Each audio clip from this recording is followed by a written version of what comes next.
NEET UG પરીક્ષા મામલે supreme કોર્ટનો આદેશ, કહ્યું પેપર પ્રિન્ટિંગથી લઈ કેન્દ્ર સુધી પહોંચે તે માટે એસઓપી જાહેર કરે ઉચ્ચસ્તરીય સમિતિ, તો એસઓપીની જાણ કોર્ટને 30 સપ્ટેમ્બર સુધી કરવા સૂચન.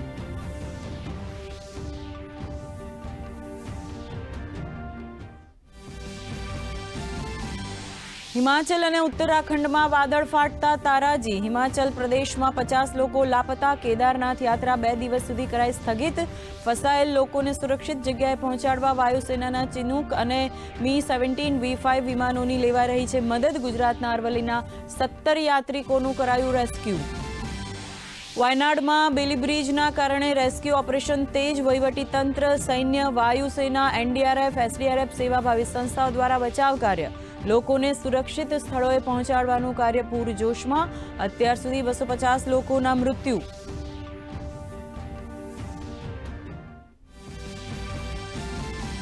રાજ્યમાં ચાંદીપુરાના વધતા કેસ, રાજકોટમાં નવા 3 શંકાસ્પદ કેસ, તો સાબરકાંઠા, દાહોદ, સુરેન્દ્રનગરમાં એક મોત સાથે કુલ મૃત્યુ આંક 61. આરોગ્ય વિભાગ દ્વારા રોગને અટકાવવા માટે સતત કરાઈ રહ્યા છે પ્રયત્ન.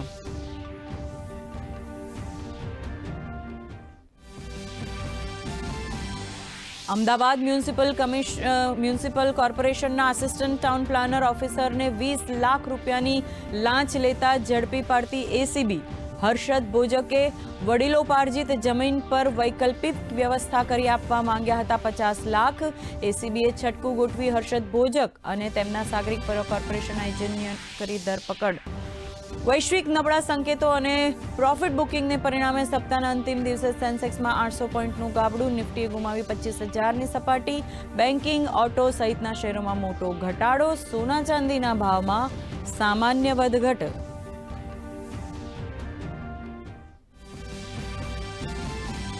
પેરિસ ઓલિમ્પિકમાં ભારતીય ખેલાડીઓ તીરંદાજી, ગોલ્ફ, બેડમિન્ટન જેવી રમતોમાં લેશે ભાગ.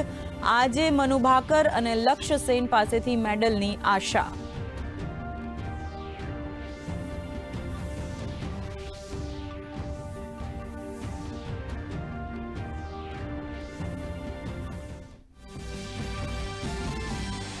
અને આજે ભારત અને શ્રીલંકા વચ્ચે 3 વનડે શ્રેણીની પહેલી મેચ. T20 મેચમાં શ્રીલંકાના ક્લીન સ્વીપ બાદ વનડે શ્રેણી જીતવાના ઈરાદાથી ઉતરશે ટીમ ઇન્ડિયા.